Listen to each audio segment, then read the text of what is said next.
Our story begins in the rolling hills of Kentucky, far away from the border towns of Mexico or the jungles of Colombia. This was no foreign cartel. This was America's own homegrown drug empire. In the 1970s and 1980s, a group of farmers, mechanics, and small-town men banded together to create what would later be known as the Cornbread Mafia. These weren't just casual pot growers. They were organized, disciplined, and ruthless when they needed to be. From the outside, they looked like churchgoers, family men, and community folks. But behind the barns and cornfields, they cultivated hundreds of thousands of pounds of marijuana. The men of the Cornbread Mafia weren't hardened city gangsters. They came from tight-knit Catholic communities in Marion, Nelson, and Washington counties. They were farmers who already knew the land, already knew how to grow crops, and when tobacco prices fell, they turned to marijuana as their new cash crop. They used their agricultural knowledge to grow some of the highest quality cannabis the United States had ever seen. Unlike the Mexican imports flooding American streets, cornbread pot was local, potent, and in high demand. Every empire needs a leader, and for the Cornbread Mafia, one of the central figures was Joe Keith Bickett. Along with Johnny Boone, Jimmy Bickett, and others, he organized the operations, recruited local men, and built a network that stretched across the Midwest and into the South.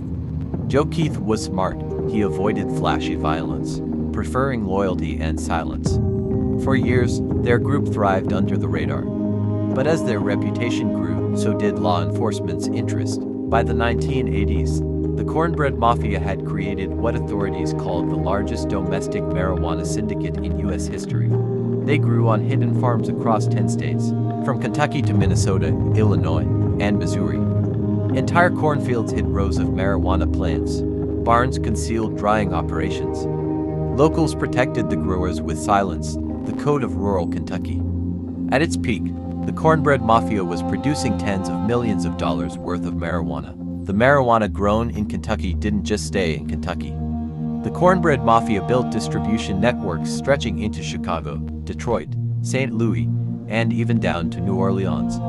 They moved marijuana in trucks, trailers, and even through horse trailers, blending their product with the rural culture around them. Though they weren't known for brutal violence like cartels, they enforced loyalty with fear of retribution, and outsiders knew better than to cross them. By the mid-1980s, federal authorities had begun piecing together the scale of the operation. The DEA, FBI, and local law enforcement launched joint task forces. Helicopters scoured the countryside looking for marijuana fields. Wiretaps and informants began exposing the extent of the Cornbread Mafia's network.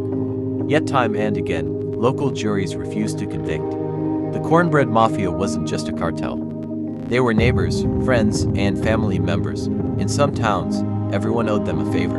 The fall began in 1987, when federal authorities carried out massive raids across Kentucky and neighboring states. They seized over 182 tons of marijuana, arrested more than 70 men, and exposed the Cornbread Mafia to the national media.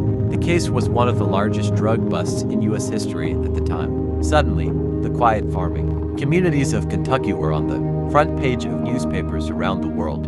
America was shocked. The country's biggest marijuana syndicate wasn't run by Colombians or Mexicans. It was run by good old boys from the bluegrass state.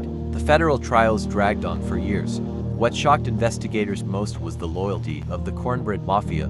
Despite dozens of arrests, almost no one talked. They embodied in omerta, a code of silence that rivaled the Italian mafia.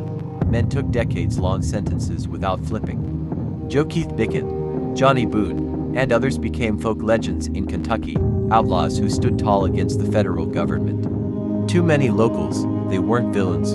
They were Robin Hood-like figures. Though the original organization was dismantled, the legend of the Cornbread Mafia still lives on. Some members served long prison terms. Others returned quietly to farming life. Johnny Boone, nicknamed the Godfather of Grass, evaded capture for years, becoming a fugitive legend before finally being arrested in 2016. Today, in an era where marijuana is legal in many U.S. states, the Cornbread Mafia story raises haunting questions. Were these men criminals, or were they just ahead of their time? The story of the Cornbread Mafia has become part of American folklore. Books have been written, documentaries filmed, and songs inspired by their outlaw image. Their story is more than drugs. It's about culture, community, and rebellion against federal authority. In the end, the Cornbread Mafia reminds us that crime doesn't just happen in big cities or foreign lands. Sometimes, the biggest outlaws grow right in our own backyards.